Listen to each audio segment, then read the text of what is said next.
محمد بن قاسم آئے ہندوستان پہ راجہ دہر کے مقابلے میں، نوجوان میری طرف دیکھیں اور صحیح ہو کے بیٹھے، خاصے صحیح ہو کے بیٹھے، تقریر نہیں کر رہا، جذبات کا، میرے جذبات سنیں، دل کے پھپولے جل رہے ہیں سینے کے داغ سے، اللہ کی قسم روح کی گہرائی سے بات کر رہا ہوں، وہ بات کر رہا ہوں جو سینہ کہہ رہا ہے کہ پھٹ جائے اور کہنا نہ پڑے۔ قرآن و حدیث پڑھتے ہیں اور پھر اپنا حال دیکھتے ہیں تو لگتا یہ ہے کہ عذاب قریب آ گیا ہے، لگتا ہے زمین پھٹنے والی ہے، آسمان گرنے والا، لگتا ہے قریب آ گیا سارا کچھ۔ سمجھے کہ عرض کر یہ بات اگر آپ سمجھ گئے تو قیمت وصول ہو گئی، اس کو سمجھ گئے تو سمجھ لیں آپ کے مزاج کے اندر اللہ نے تبدیلی پیدا کر دی۔ محمد بن قاسم 18 سال کا جوان، ایک عورت کی عزت پر راجہ دہر ہندو نے حملہ کیا، محمد بن قاسم بچانے آئے۔ جب ہندوستان آئے فوج تھوڑی تھی، علاقہ تھوڑا تھا، راجہ دہر کی فوج بہت زیادہ، اور پھر اپنا عرب چھوڑ کے یہاں آ کے ہندوستان میں اس کے علاقے میں اس پہ حملہ کرنا، حالات خراب تھے۔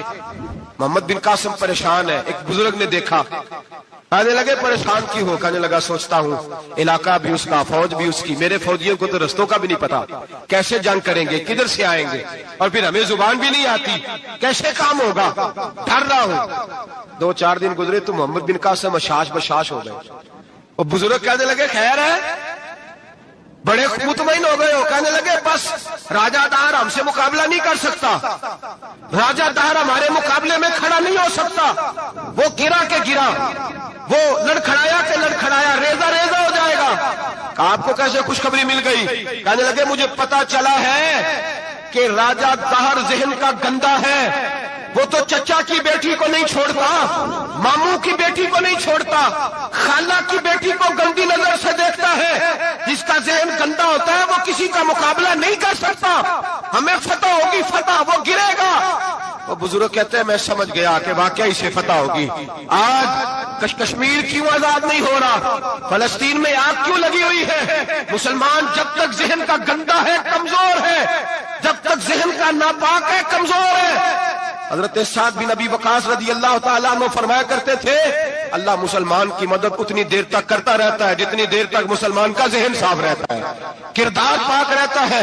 آگ اس لیے معاشرے میں لگی ہے، نوجوانوں تم کہتے ہو کامیابیاں نہیں ملتی، اسے کیسے کامیابی مل سکتی ہے جس کا ذہن ہی صاف نہیں؟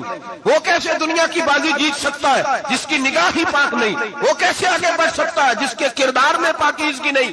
اپنے آپ کو پاک کر لو، اللہ ہر مشکل میں تمہاری مدد فرمائے گا، ہر رستے میں تمہاری مدد فرمائے گا۔ اور میں نے کہا جب آدمی ناپاک ہوتا ہے تو رب کریم اس سے عبادت کی لذت چھین لیتا ہے، اور اللہ کی سب سے بڑی سزا یہ ہے کہ کسی کو سجدہ نہ لمبا کرنا دے۔ رب کریم سب سے زیادہ اس سے ناراض ہے جس کو قرآن پاک کی کھولنے کی توفیق نہ ہو، سب سے زیادہ رب کریم اس شخص سے ناراض ہے جو اللہ کی بارگاہ میں جھکنے کی لذت چھوڑ جائے۔ میرے نبی پاک سید عالم علیہ السلام کے صحابہ لمبی عبادتیں کرتے تھے، لمبی۔ کسی نے کہا تھا روم کے بادشاہ تھے کہ یہ مسلمان فاتح کیوں ہو جاتے ہیں؟ تو اس نے کہا میں نے مولا علی کے زمانے میں جاسوسی کرائی تھی، پتا کیا تھا کہ ہر میدان میں کامیاب کیوں ہوتے ہیں۔ تو کہتے میں نے دیکھا یہ دن کے مجاہد ہوتے ہیں پر رات کے عابد ہوتے ہیں۔ مشقت، محنت، جدوجہد، آگے بڑھنا، سستی نہیں، کاہلی نہیں، بیٹھے رہنا نہیں، ہاتھ پہ ہاتھ رکھ کے وقت نہیں بتانا، مسلسل جدوجہد۔ مولا علی ہمیشہ میدانوں میں رہے۔ سیدہ پاک فرماتی ہیں ہم نے وہ سارے رنگ دیکھے، کبھی مکے کی سختیاں، کبھی بدر، کبھی احد، کبھی کچھ، ہر وقت حالات کا مقابلہ۔ امام حسن بھی میدانوں میں رہے، زہر دیا گیا، شہید کیے گئے، اور کربلا میں تو سارا خاندان میرے محبوب کا میدان میں آ گیا۔ انہوں نے جدوجہد کی۔ میں اقبال کا لہجہ ادھار لے کے بات کروں گا۔ اقبال کہتے ہیں لہو مجھ کو رلاتی ہے جوانوں کی تن آسانی۔ یہ جو آرام پسند وجود ہے نا، وہاں لیٹے ہیں موبائل لے کے، وہاں لیٹے ہیں، لہو مجھ کو رلاتی ہے جوانوں کی تن آسانی۔ اٹھ باندھ کمر کیوں ڈرتا ہے، پھر دیکھو خدا کیا کرتا ہے۔ آپ آگے بڑھیں، ہمت کریں۔ سستی، کاہلی، کمزوری مسلمان کا شیوا نہیں۔ اپنی زندگی جدوجہد سے عبارت کریں، یہ کام بھی میں نے کرنا ہے، وہ کام بھی میں نے کرنا ہے، یہ بھی میرا ذمہ ہے، وہ بھی۔ زندگی میں زیادہ سے زیادہ اپنے وجود سے نفع لیں، یہ حضور کی اولاد پاک کا ہمیں سبق ہے۔ پھر نبی پاک علیہ السلام کی اولاد پاک نے ہمیں یہ بتایا ہے